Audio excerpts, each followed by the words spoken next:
I call this meeting to order. It is 12:30 on Wednesday, January 25th. And we'll call the roll. Chair Sinks. Here. Director Miller. Here. Vice Chair Rennie. Here. Director Harney. Present. And I'll note that Director Gibbons and Director McAllister are absent today. Very good, thank you. Now take public comment, 3 minutes from anybody who wants to say anything. Yeah. Briefly, I noticed this week the website was up for folks to enroll, and I've selected Green Prime Anytime. I'm a solar customer, and with a March, I would have enrolled in April anyway, per the schedule, but it was quick and easy. You live in the south end of Sunnyvale, or? I don't think so. Because you're a solar Yes, customer. I'm a customer. Got it. I'm in the first quarter, but I think that any customer can select that anytime, Green Prime anytime for 100% renewable. So it was great to see that. A challenge to the board members.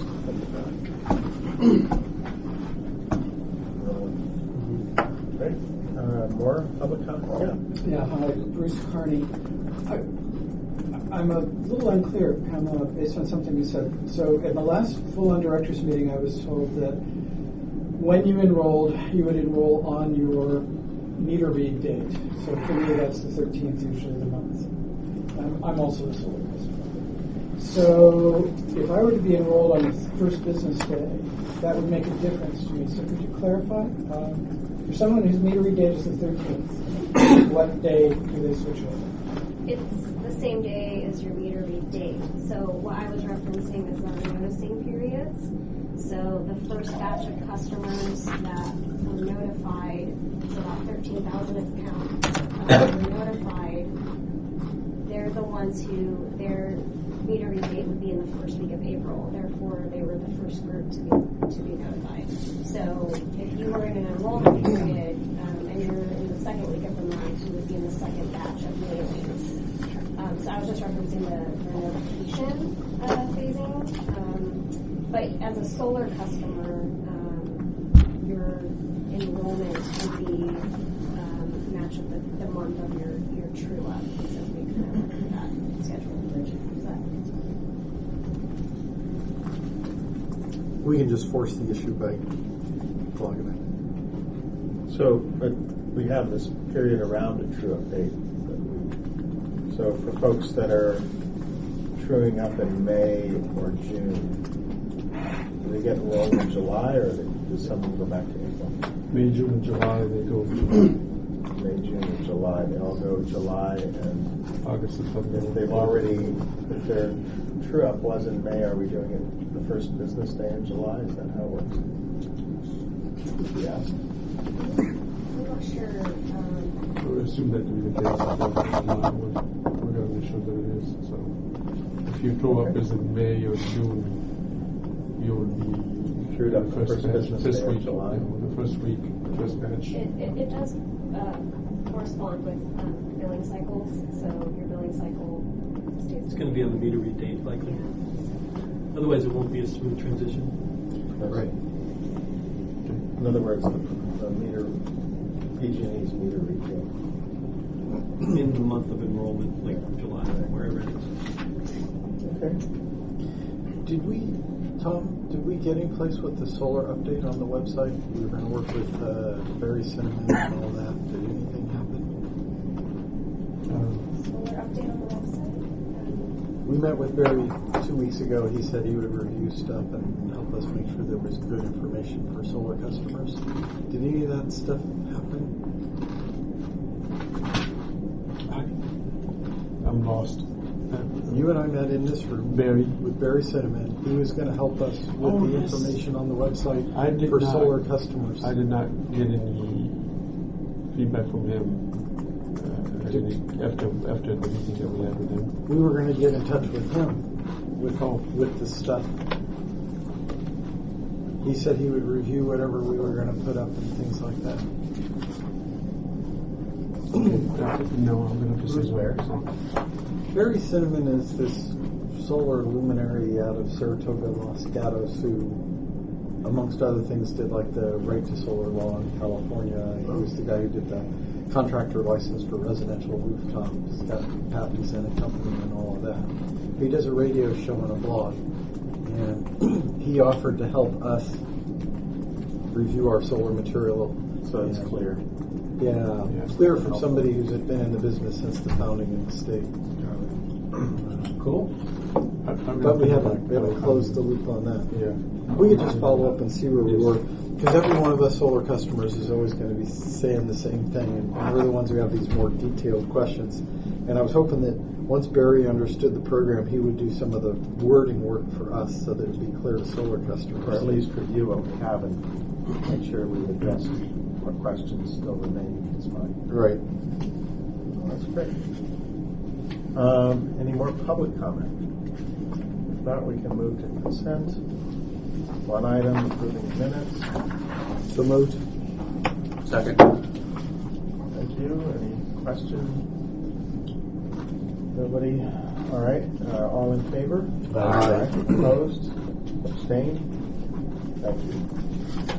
Our regular calendar has 2 discussion items, and we'll start with number 2, recommendations to establish fund rate stabilization reserves and working capital reserves.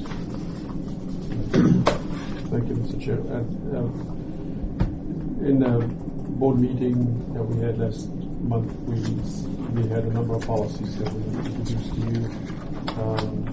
And at that time, we said that we need to think about how we want to put together our rate stabilization fund reserves or any other reserve policy.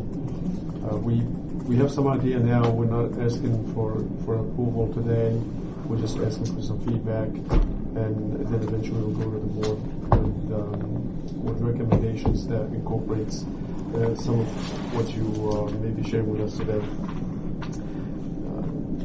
Just in terms of background, of when we put together the policies 6 months ago about how much rates we should charge, how much money we should set aside, the decision that you approved, or the recommendations that you approved back then, was to set aside 5% of revenues to do 2 things. One is to pay off the members for the initial funds that they gave us in order to start the operation, the $2.7 million, and 2, to set the rest in the rate stabilization fund to help us keep the rate steady in 2018. There was more of a placeholder policy that we asked you to approve back then. We had no idea what the numbers are going to look like after PG&E established their 2017 rates, or after we know what the PCIA is going to look like, and or after we had some idea about what the cost of power supply is going to be. And now that we have a clearer idea about all these things, we now need to re-examine what the reserves for rate stabilization should be. In order to do that, we've kind of dreamed up about 4 different scenarios, future scenarios, all self-consistent, basically, and I'm going to describe them to you one at a time. And those scenarios take into account the changes that will happen into some of the major areas where we know that if these things will change, it will make a huge impact on our costs. Mainly the 2 largest ones are change in the supply costs, or the market prices, and 2, change in the PCIA, what PG&E brings up every year, and eventually change the PCIA to. Those have the largest impact on our power supply cost, especially over the next 5 years, now that we have fixed the prices for the power that we're going to be receiving from the market. So the four scenarios that we thought about is the first one is the base case, basically what you've seen a couple of times now. PCIA stays pretty much stable at current rate. Power supply just notches up a couple of percentage here or there, and the same thing happens with our revenue. Kind of the deterministic base case that we know for sure will not materialize, as most base cases don't, because things do change differently. The second case that we looked at is what we call the best case scenario. Basically, in a best case scenario, power supply cost goes up over the next 5 years, but we said because we fixed a good amount of it, our costs stayed steady. We didn't fix all 5 years, so we're looking at maybe in 2019 the power supply cost goes up by 2%, another 3% in 2020, then 5% in 2021 and beyond. And in that case, because the market prices are going up, the PCIA correspondingly will come down. And that becomes a best case scenario for us because the PCIA is a major component of our revenue. And in that case, when we looked at it, it looks like the surplus that we're going to have will range somewhere between $33 million in 2017 all the way to $82 million in 2022. And that's assuming that we stay at 1% below PG&E and the PG&E prices don't go up. The next case is, and I like to call that a regulatory bias case, basically says that power supply cost is going to stay the same, but PG&E will figure out new ways to jack up the PCIA, and regulatory agencies are going to say, yeah, it's fine, like they have so far for the last number of years. And if that were to happen, the assumptions that we are making is the power supply cost stays steady as it is in the base case, and we look at the surplus, and it goes up in the first year because we're going from 2/3 year to full year operation. Then it comes down year after year because we are assuming in this case that the PCIA is going to continue to go up by roughly about 10%. Was it 10%? 10% every year for the next 5 years. The point is revenues are going down because we're assuming that we're going to charge less than PG&E by. In every case, we're coming down to 1% below PG&E, so if the PCIA goes up, non-bypassable charge. Exactly. And finally, the worst case scenario is basically a combination of regulatory bias as well as the market actually changes where the power supply cost comes down, and as a result, the PCIA legitimately goes up. But in this case, we are assuming that the power supply cost will come down, not for the first couple of years for us, obviously, because we fix those prices again, but for the following years, it will come down 2%, 3%, and 5%. And correspondingly, what we're assuming is that the PCIA will keep going up by 20% every year for the next 5 years. And you can see the bottom line is that the surplus is going to dry down, and probably the last year positive will be in 2020, and finally it goes into a negative mode in 2021 and 2022. It's 5 years worth of bad news year after year, starting in the year 2018 in this case. So these are the 5 cases we looked at. All right, so what conclusions do we come to? We think the likelihood of having 5 years of back-to-back bad news is not likely. However, and if you look at this analysis, it says that if we hold on to the 1% below PG&E and stay the course, collecting all the surplus, we're still going to end up with $21 million even after 5 years of bad news. 27. I'm sorry, 27? Yeah, 27 million. See the total we have. Apologies, 27 million dollars. So even in the worst case analysis, over a number of years, and provided that we don't act to do anything different, we'll still be doing fine. So what is it that we want to recommend? What I'd like to recommend is we hold steady for the next 2 years. We already have established rates We already have established that we want to keep those rates steady for 2017 and 2018. And irrespective of what happens in the market, whether we get best case, worst case, or any case in between, we hold the line, and after 2 years, we come back at the end of 2018 and re-examine what we want to do.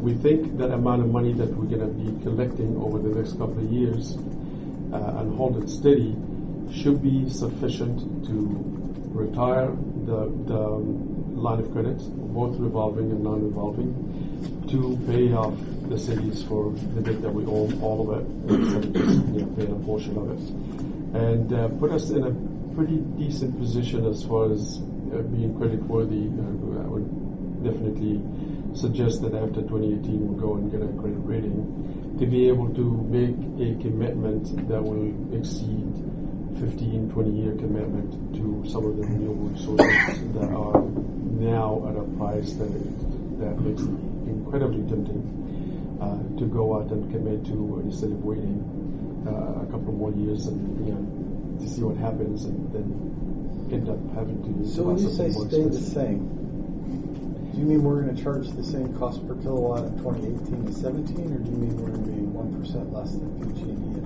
2018? We will do. I think your point is basically saying, well, what if PG&E reduce the rates, never mind increase the PCIA? If they increase the PCIA, it's fine. We'll end up collecting less money because we're just going to stay at 1% below. Our rates are pretty much holding steady at 1% below PG&E.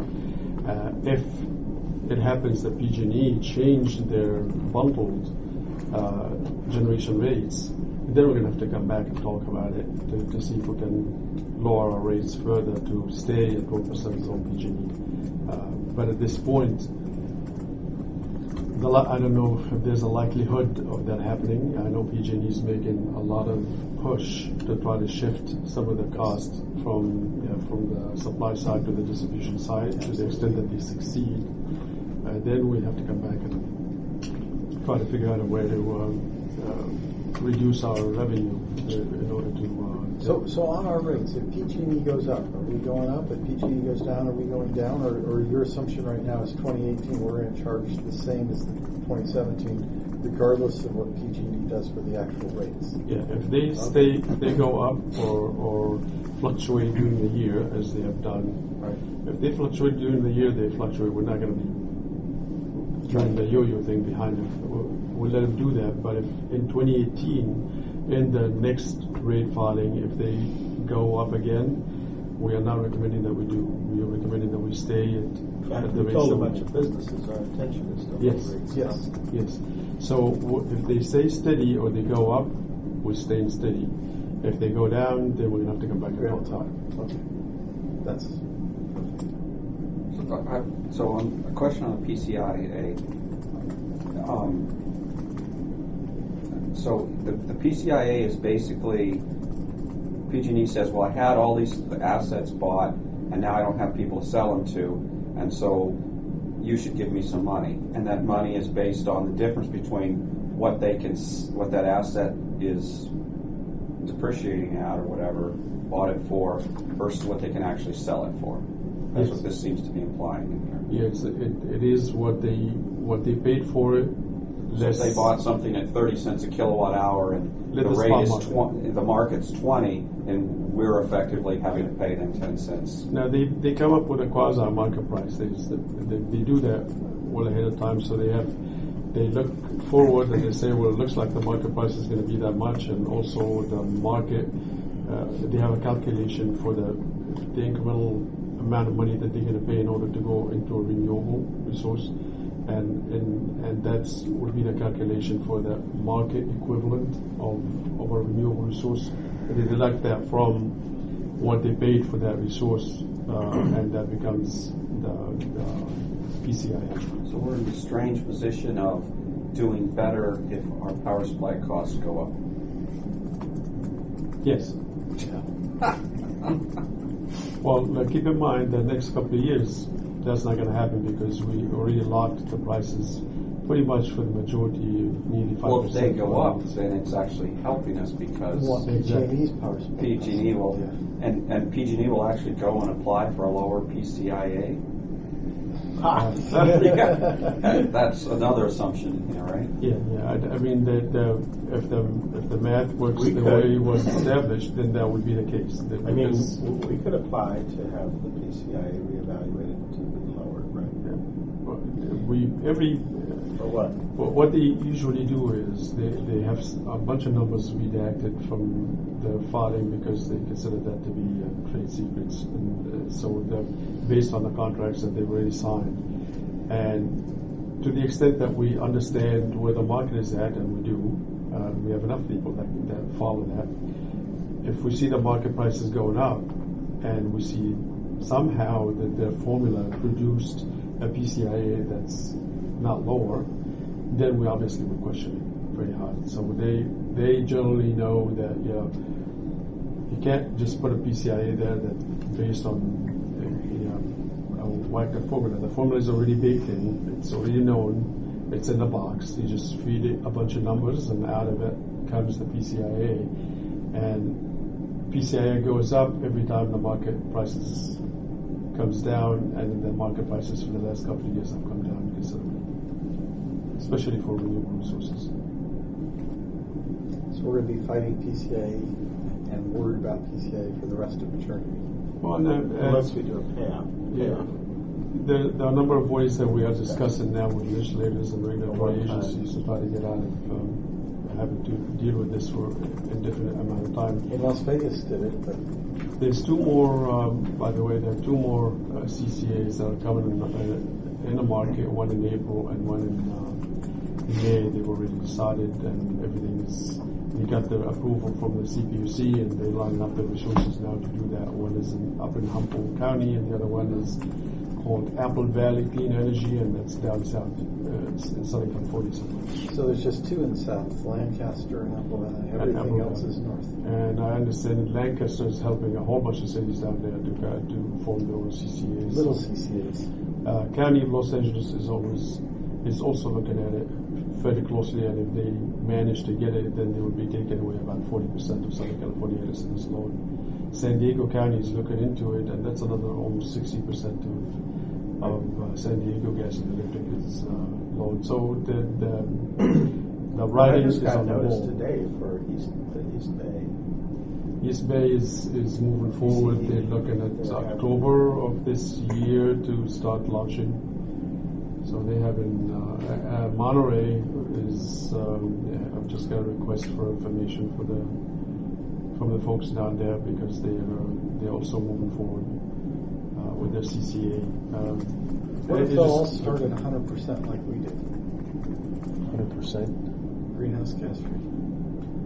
But as Tom, as there's more market competition, as more CCEs come into play, that changes the supply demand for PG&E and for the other companies, right?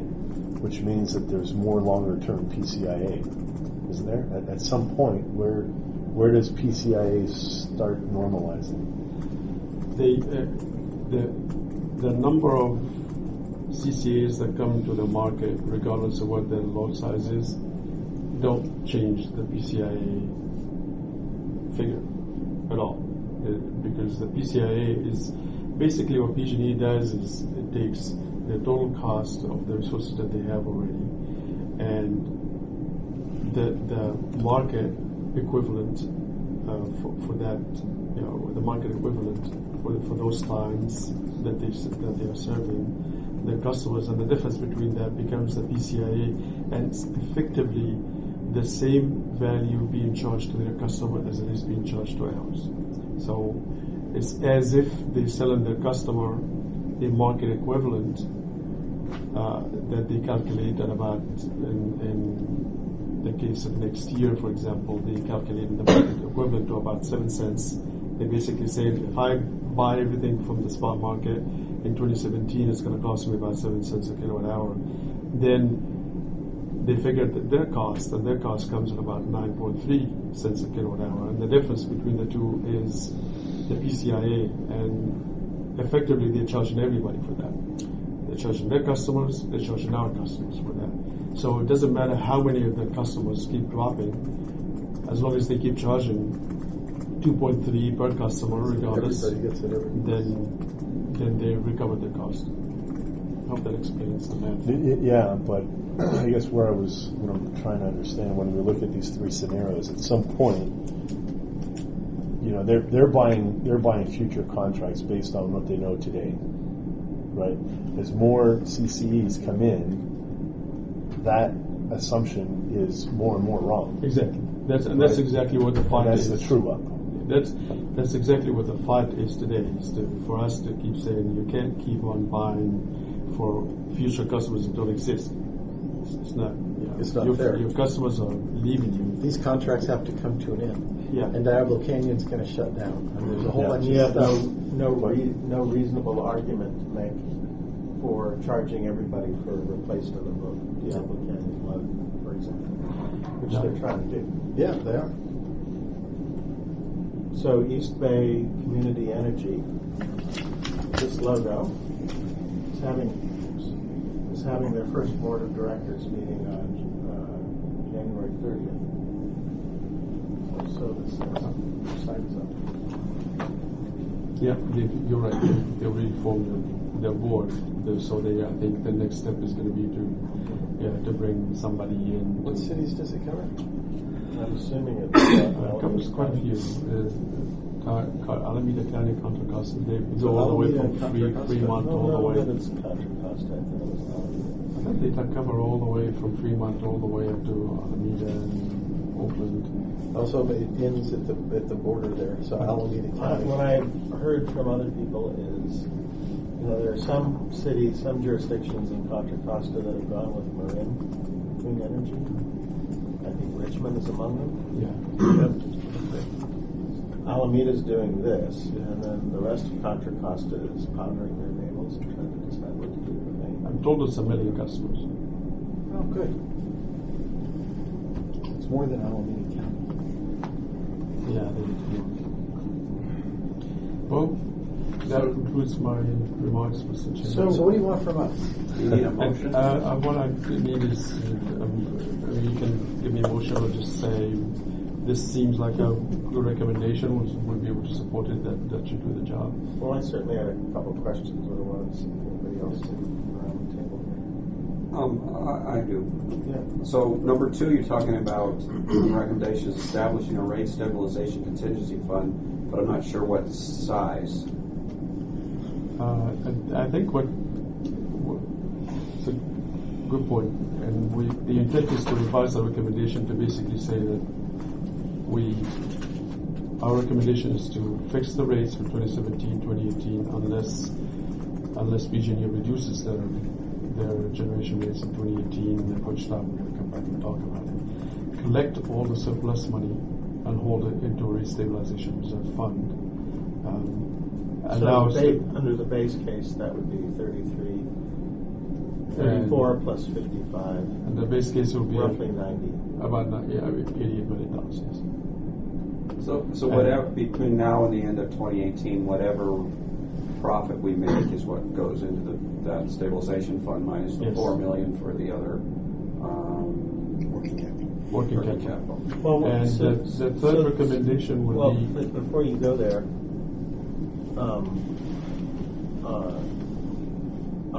what is our payoff due to the city? Is that the payoff that we have the cities and for our credit and line of credit?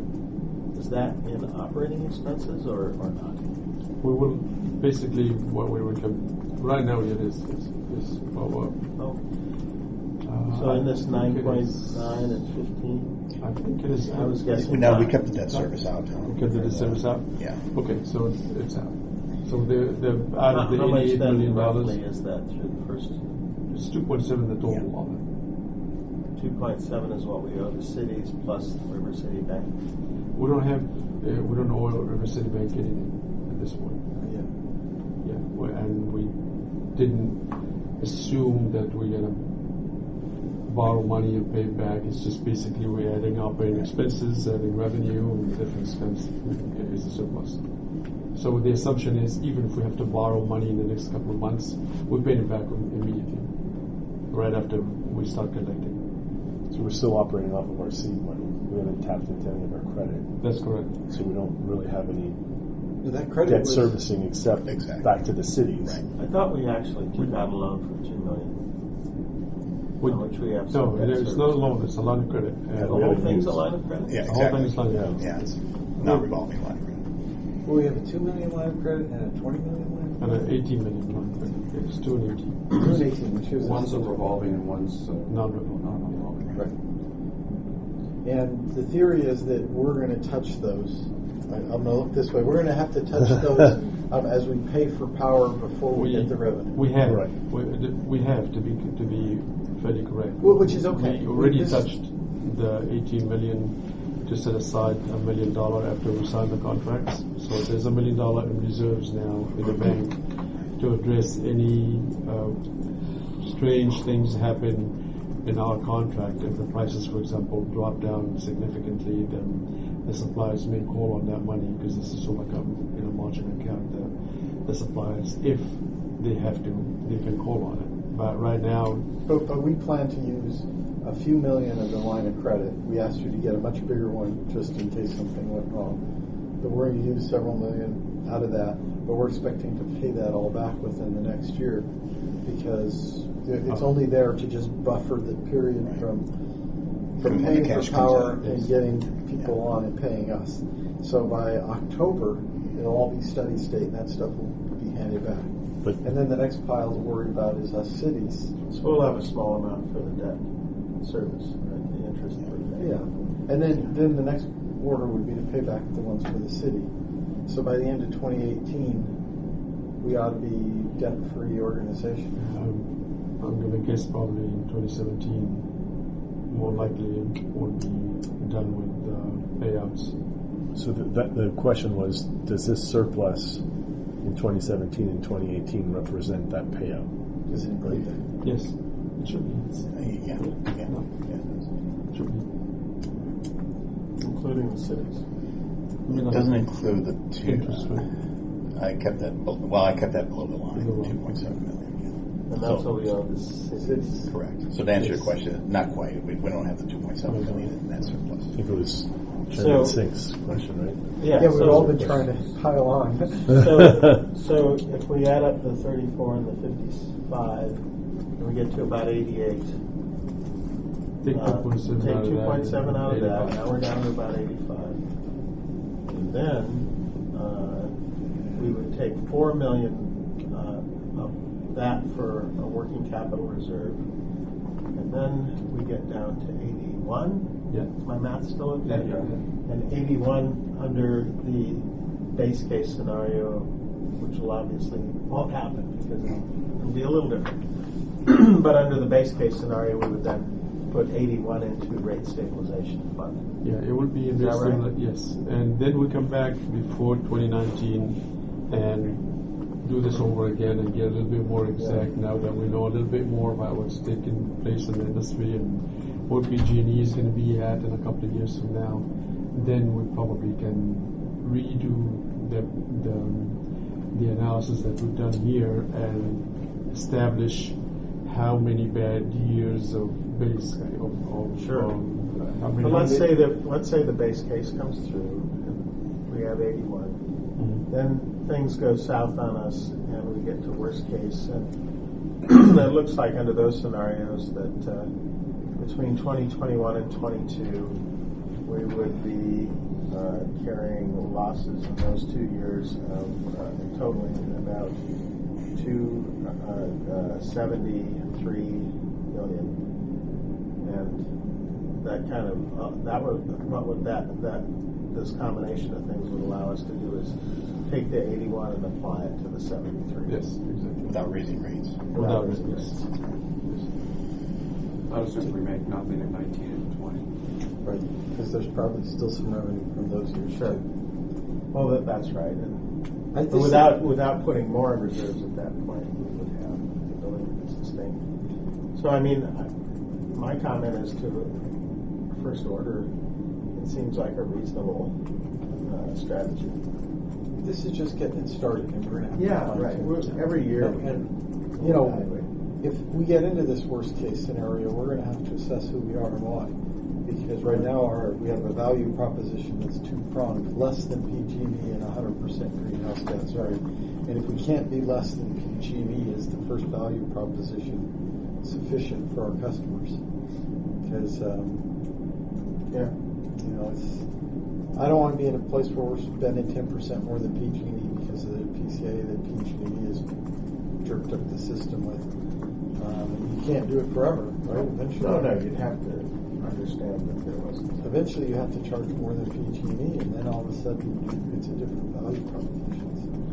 I think that at this point, PG&E, along with the other investor-owned utilities, are under considerable pressure, having to see such a large chunk of our money is going into their pocket, and they have to answer now to legislators. The CPUC is not, even if the CPUC doesn't do anything, the legislators are coming back at him saying, why do you keep making those decisions that cause your costs to go way up?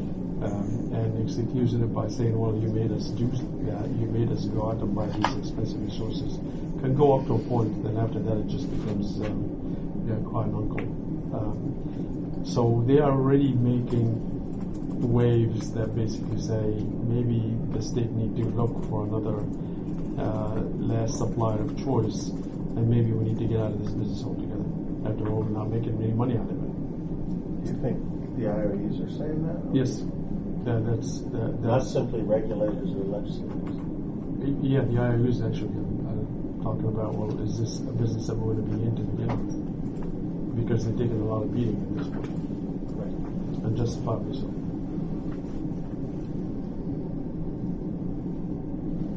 Do we need anything else on this one? I'm good. I think it's good. Well, thank you. We'll try to probably hone the recommendations, make it be a little bit more exact as to what we want to do. I think if you could sort of lay out what I just described, right? Under the base case scenario, here's how the math would work. Sure. Deduction from $4 million to 2.74, and here's what we're going to have left. They're just making it clear for one case or something. Terrific. I believe we have a speaker from the public. Yes, thank you. Bruce Carney again. So James and I have both been tracking the workshops on PCA very closely. We've attended several of them.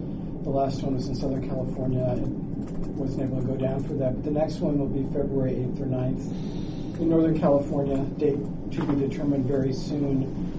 It would be the last workshop in this series where Sonoma Clean Power and Southern California Edison have led the discussions within the relevant community about what is the PCA, how is it calculated, why are some parts of the formula secret, how can we project what it will be in the future, are there alternative ways to determine the market price referent, can you write a big check and buy out of all of your obligations like the casinos in Nevada did.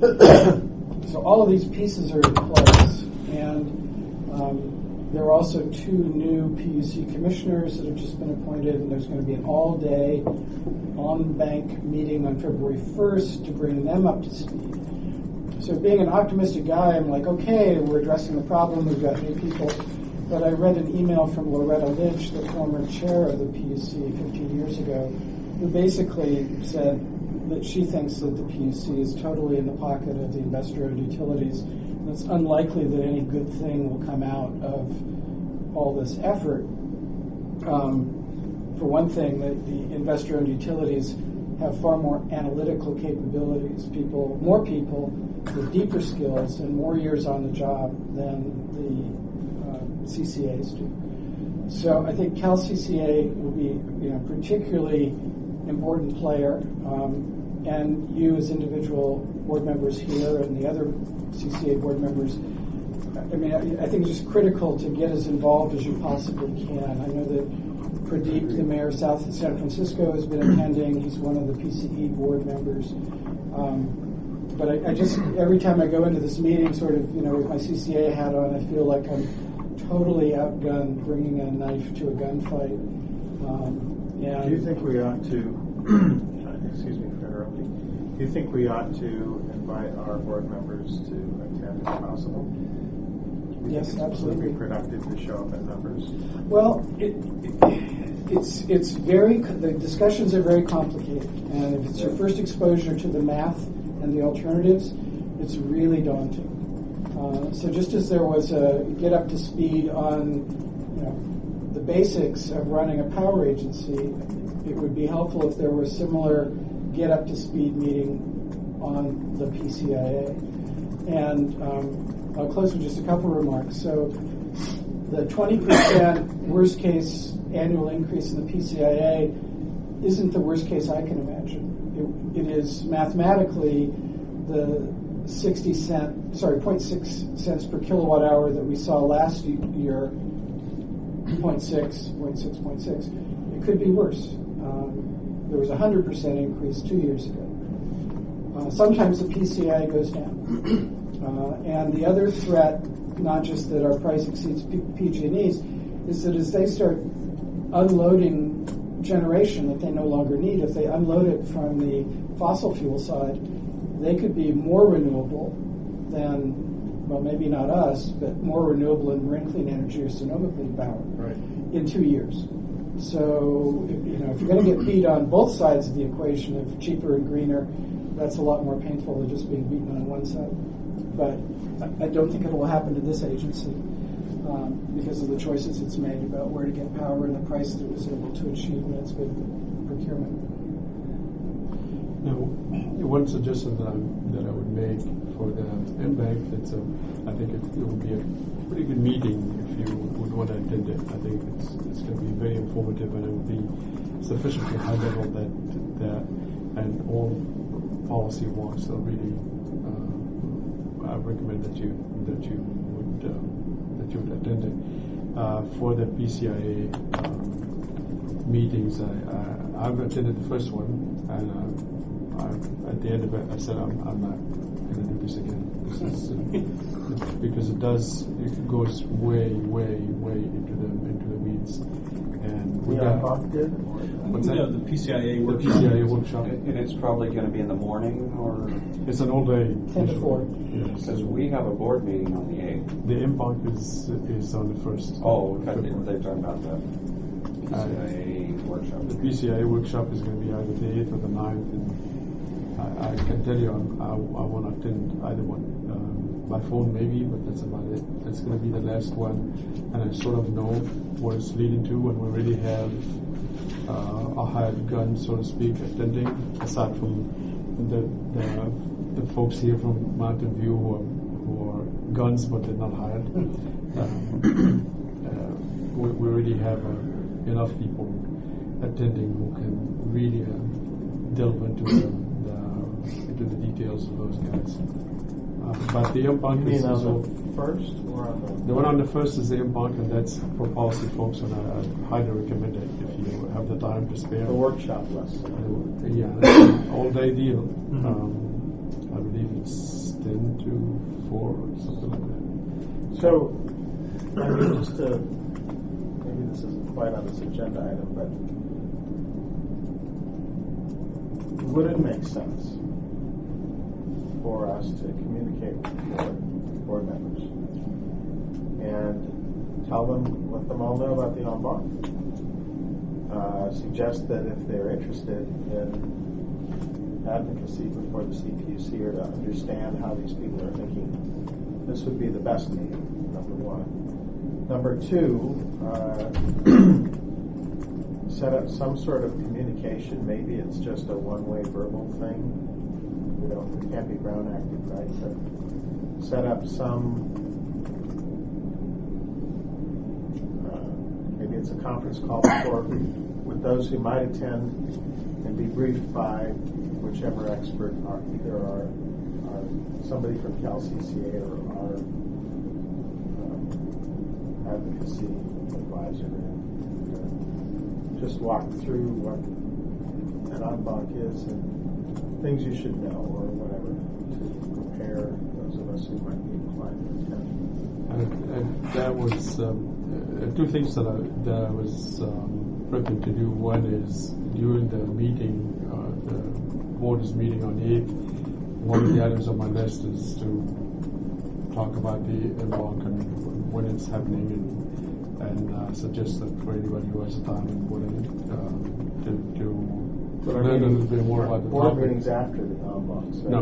Oh, you're right. I'm sorry. There was more of a briefing on what happened. Now we're talking about something that's going to happen next Wednesday. So my Yeah, that question has to you happened. is, would it make sense to You're right. send out an email to all directors and say, hey, this is happening, and Okay. of all the things going on, this might be the most relevant, highest level, and maybe some prep, either written prep or some oral.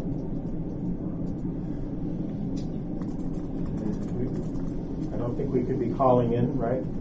Or we couldn't be having board members share with each other on a call, or risk Brown Act if we had more than 6. But Well, I'm just what I wondering can if do it would is- make sense to sort of spin people up, because on what the cogent issues are, and do they take public speakers or not? There will be, there will be 3 panels. Each one will have a CCA Concurrent? person. Or serial panels? So, yeah, there's So one after concurrent, the other yeah, exactly. during the day. It's only one session, one place. And the first is going to be talking about, the first panel is going to be talking about the planning process that the CCA engage in order to decide what to buy and when to buy it. The second is going to be talking about the energy efficiency piece of the game and and the programs that the CCAs are taking part of. The final one is going to be on the future. What does the future of CCA look like, and how can we either support or not support? I don't know exactly what the CPUC's intent eventually would be. The en-banc basically is a hearing that, instead of having a single commissioner sitting on the hearing, all 5 commissioners will be there listening and asking questions. There will be people from the public getting up and talking. So there will, Which could include us. oh yeah, most definitely. Yeah. So for me, what would be helpful were I have an airport meeting in the morning, looks like that day. So I would come after that, also in San Francisco, unfortunately. What would be helpful to me is to be prepped to say, here are the sorts of messages you may want to communicate if you are standing up and speaking. We have actually, I get enough emails for enough people with plenty of prep, prep talking points. So I'll dig that out and send it over to you. I'll send a note to all the directors on the BCC, suggested that this is something that they may want to attend if they want to know, what's going on with the CCA or how the CPUC is engaging the CCAs lately. And for those who would say yes, I'll send them some information. Yeah, one more member of the public. James Clay, a Sunnyvale resident. Based on what I understand about what's been going on, I think that what you just described is a good plan forward. Just to add a little fill-in to that, the last meeting I attended in San Francisco in December, I sat with Steve McCarty, who's a subcontractor to Lean Energy, is on providing advice to you. I used to work in Steve's organization at PG&E. After the meeting, he's a sharp guy. He's a good friend of CCAs at this point. I talked to both Steve McCarty and Jeremy Wayan, the regulatory affairs guy for MCE, to share with them my observation of the few meetings that I saw were that the CCAs had not yet worked well together on these working group sessions, and that both Steve and Jeremy agreed with that, and that was going to lead to a meeting among CCAs on January 12th. I couldn't attend, I was in Mexico, but I assume that that's where some of these the talking points will come out of. That the team, the CCA team, should have by this point have consolidated a little bit on what they want to achieve, because there was not enough prior communication from what I've seen and what they admitted. And then there was a meeting on Monday that, as Bruce said, was down in LA. So I don't know the end result of that January CCA coordination discussion, but it should be. I trust that it's leading toward what you want and what will make sense for SVCE Clean Energy. So it's moving in the right direction. There's the final wrap-up discussion. Ultimately, the IOUs are going to try to not change anything about what they're doing. But it's important in the long run, even if this doesn't change anything, that what you're suggesting about being at the en banc and showing some common cause is going to be important. I have some thoughts at the end that I can share with you after we're done. Is there any more on this agenda item? If not, let's do 3. Investment policy. Yeah, this is going to be just a very quick verbal couple of ideas that I want to toss out there. You are, being council members, used to investment policies of any reserves that any of the cities that you are council members of. You used to investment policies that says put the money into T-bills for 1 year, 3 years, but maybe 5 years if you really want to go on the risky side, or do some We other. invest in the stock market, right? Is that For long term, yeah. Oh, no kidding. Oh, yeah. Well, Good for your operating reserves. All of those are for operating. Yes, monies that we need in the next few years we don't, but for things long term we do. Pension obligations, for example. Oh, yeah, I get it. Calipers, of course, is all in the market. What do you want to do? And the seed that I want to plant, and obviously we need to talk about it beyond this meeting. All of our cost uncertainty comes from the power supply or the spot market prices move. And the spot market prices for electricity follows to the T natural gas prices 3 years out. That's just the way it is. It's been since, because natural gas generation is the last resource that jumps into the market, and that defines what the market price on an hourly basis becomes. So whatever natural gas prices go, so will spot market prices, and so will our cost. So there may be a room or opening that we want to investigate that basically says take a piece of that money that we have in reserves and make sure that it moves in the opposite direction of what our price, what So our you want cost to is. invest in gas. But I have no idea what it will be. It could be natural gas futures. Yeah, exactly. We already have a logo with the flame on it. So. But explains the logo to me. Finally, it's solved. But the idea is if our prices go up, then we probably need to be investing in something that will go along with it.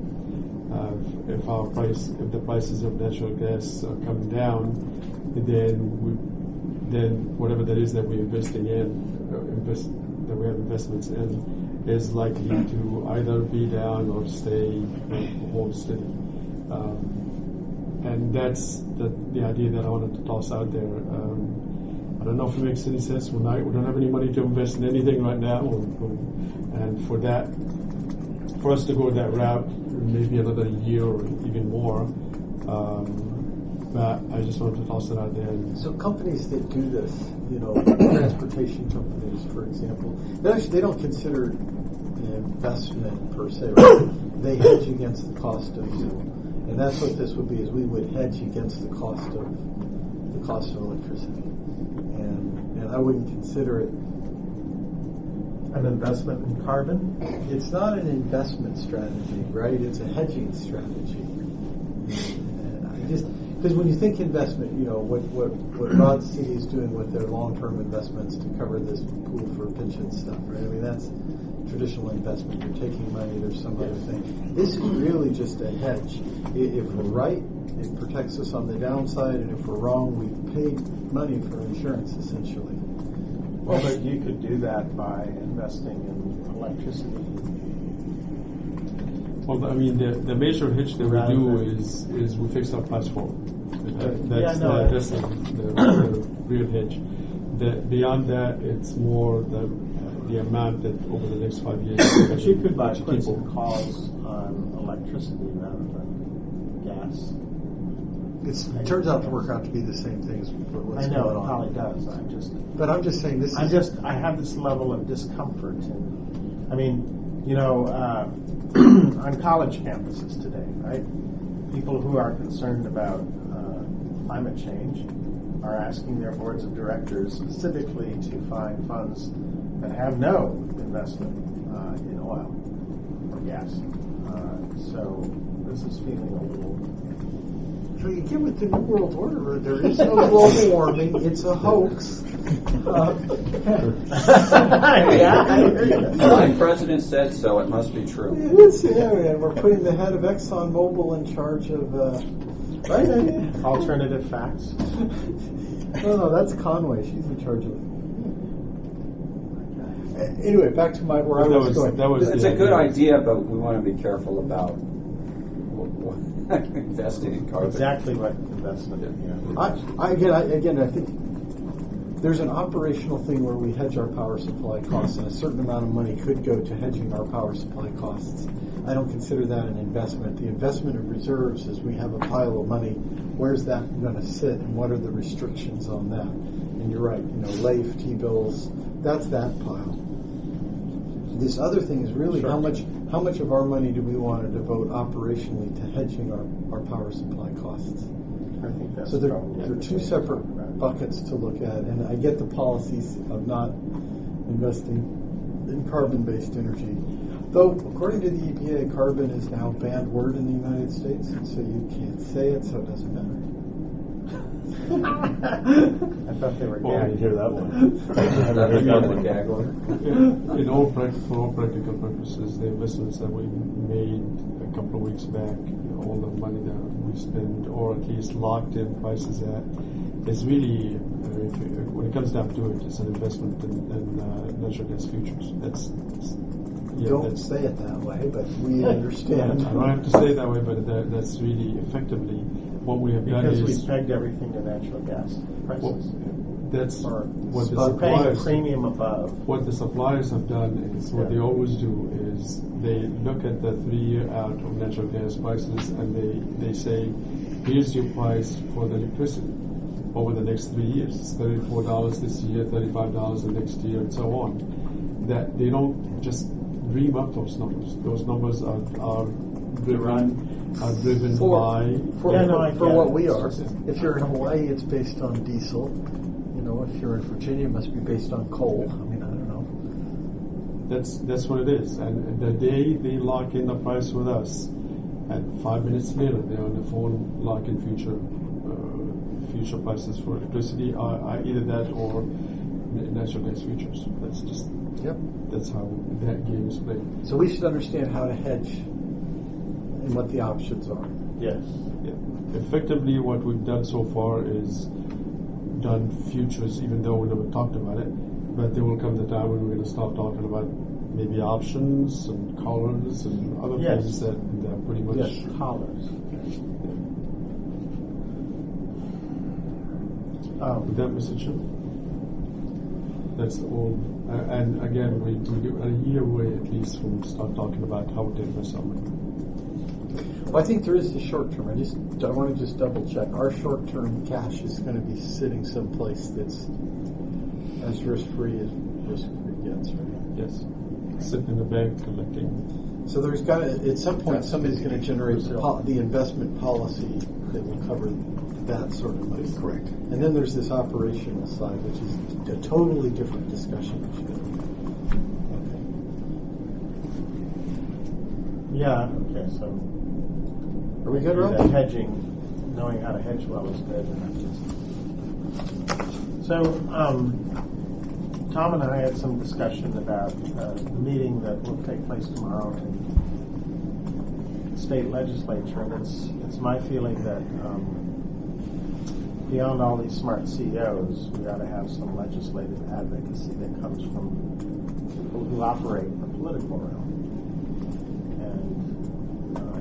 You are prepared to go talk to the other CEOs rather immediately about how we might form some joint ledge committee that is Separate of from interested board members from various CCEs that would go and drive the discussions. People who may have good connections. Presumably with our those who have legislators. working relationships. Exactly, right? And who are, I mean, some of us have been in Sacramento quite a bit advocating on behalf of either environmental groups and or I've been up several times with Silicon Valley Leadership Group or So you're TEA. You're going tomorrow then? I'm not, because this is sort of a CEO only party. Yeah, okay. But my feeling is actually we ought to have people that operate in the political realm participate in this. Yes. And it's also important, I think, that we build connections between board members. So I enjoy a pretty good relationship with Dave Pine, right, who's been the driver at Peninsula. And I think we need to, begin to build the bridges that will help us when times get challenging, or when we really need to speak with one voice, or we want every city to send a letter, or we want the cities associations to crank out letters now, and I think we need to build awareness. So anyway, that's a request I made to Tom. Yeah. So, Just to understand, the world that I come from, the municipalities, they have plenty of associations, either state associations Right. or national associations. And the CEOs and the directors of utilities in those organizations are quite accustomed to the idea of bringing in their mayors and bringing in their council members to go anytime they want to go to Washington or they want to go to the state capitol. They always bring in as many of their elected officials as they possibly and can. it can make a huge difference, right? LCC is one of the most effective lobbying organizations in the state, and it's in no small measure, I think, due to the fact that local politicians matter to the folks in the assembly. There are two things that I'm trying to work with the CalCCA on. One is to get to the point of creating a legislative committee that would be made up of council members and people from the various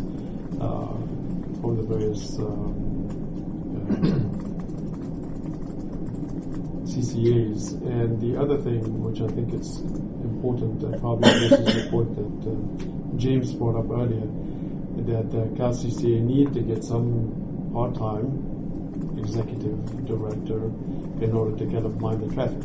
But right now, it's going all over the place. Every CCA has its own staff, have their own ways, have their own ideas for how they want to do things, and you put them all in one room and multiply that by 5, and that's how many opinions you get. And it is becoming difficult, especially at a time when we need to crucially work with just one set of ideas and opinions, and you can't have that without having somebody at the top minding the traffic. Yeah, and usually it starts with somebody on a part-time basis working on their house, and as we grow into 5, 10, 20 CCAs, then it becomes a full-time person with maybe a couple of staff members and so on. So it's in the works, Mr. Chairman. Thank you. No, I appreciate that.